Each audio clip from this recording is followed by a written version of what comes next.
Tandaan mo ang mahalagang bagay na ito sa iyong buhay. Una, isuko ang lahat sa Diyos. Pangalawa, pangalagaan ang iyong kalusugan, sarili mo yan, ikaw lang ang may kontrol ng mga kinakain mo.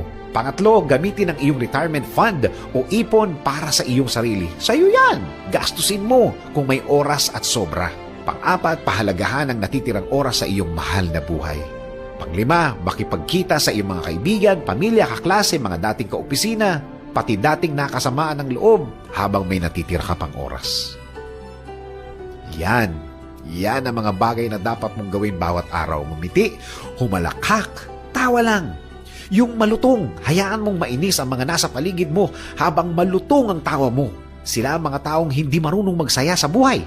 Sila ang mga taong malulungkot. Ang buhay ay mahalin tulad sa umaagos na tubig.